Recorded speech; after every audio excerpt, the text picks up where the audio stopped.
Toyota Insider of the Memphis Tiger Network. I'm Jeff Brightwell alongside Natalie Poole. And, Coach, getting ready for, a big game Wednesday night and then back on the road for more conference games. Let's recap the last week. You played several close games. You had a tough week. It was not an easy week of opponents. You had some high-level opponents. UCF over the weekend. You go back. You had Mississippi State in your home game last Tuesday. You went over to Sherwood, Arkansas to face the University of Arkansas. So a lot of high-caliber opponents last week. We did, and it's a tough week, but we thought it would be a good week in preparation for the weekend. You know, we've played Mississippi State well both games. We've been on the losing end of one-run ball games with them, but I feel like last year we wouldn't have even really competed with them. So I feel like there's growth. The game against Arkansas would have been the same. You know, they didn't score their final 3 runs, which ended up we ended up losing 4-0, but it was a 1-0 ball game. Going into the bottom of the 6th, we give up a 3-run homer. So I feel like we're definitely in the game. We played well. We had a lot of people on base. Offensively, I think that we put the ball in play. We just couldn't pull it together to score the runs. We go to Central Florida this past weekend. We lose 2 one-run ball games in the last game. Got away from us a little bit. But overall, it was a tough week. Yeah. You look for that offense, and I know it kind of struggled a little bit this week. It had played fairly well for you early in the season, but offense and hitting is a thing that kind of comes in and out. That's why you kind of have to stay on that even plane throughout a long season. It does, and so we do. We just have to make sure that in moments or weeks that we don't do quite as well, that we go back to the drawing board and they don't allow it to become mental, that they keep it physical, and we work on the physical adjustments, maybe the pitchers that we're going to be facing in the upcoming games to get them prepared for that.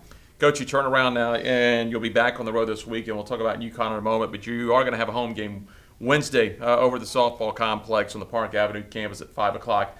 It's going to be against Lipscomb. Now, obviously, the key is to win a game. That's your primary goal, but it's going to be kind of a special night, too. You're all going to have a special promotion called Glow It Up Blue. It's for autism awareness, and it kind of hits home to you guys. Very special because Libby Gornson's brother has autism, so it kind of ties into your program directly.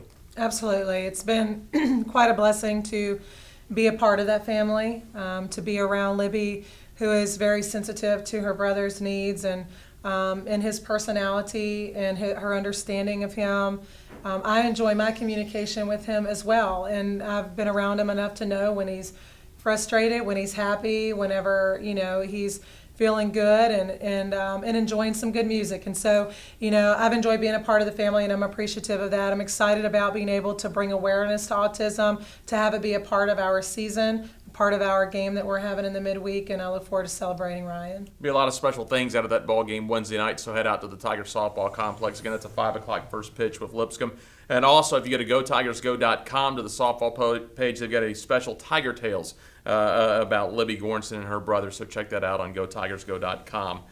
Back on the road this weekend, you went from the warm weather in Florida. Not sure what the weather's going to be like up in Connecticut, but you'd assume this time of year it's not going to be shorts weather. Yes, I've already been projecting and looking, and I should not be doing that because sometimes it causes me to be a little bit anxious. But the cooler weather we're having here this week is good in preparation for the weekend. I believe that they're getting snow on Wednesday, 1 to 2 inches.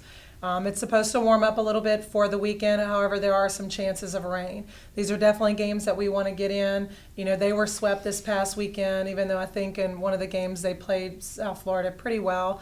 But I definitely look forward to going up there and hopefully being able to redeem ourselves, be able to even ourselves back up to 500. And no matter what the weather conditions are, the drive to win is stronger. You went down to UCF. We all know about them because we've been in the league with them for a while. Now that we're part of the American, UConn's going to be one of these new teams that Tiger fans are getting familiar with in the various sports. What do you know about the background of UConn softball? I think that they've been up and down. I think they've had some years of success and then some where they've struggled a bit more. I definitely think that we can beat them. I don't feel that they've had such a strong preseason that, that they're one of our top teams at this point. So I feel like, if we go out and we can perform and we can pitch the way that we pitched early in the weekend, this past weekend, and, generate some runs, we're going to be fine. The main thing to me is that we give ourselves an opportunity to win by pitching and defense, and then we've got to outscore them. I mean, that's got to be our theme, and that's what we've got to work on this week going into the weekend. We've had some decent offensive numbers, but we can't get the hits back-to-back or collectively put them together. That's Natalie Poole. I'm Jeff Brightwell for the Wolfchase Toyota Insider on the Memphis Tiger Network.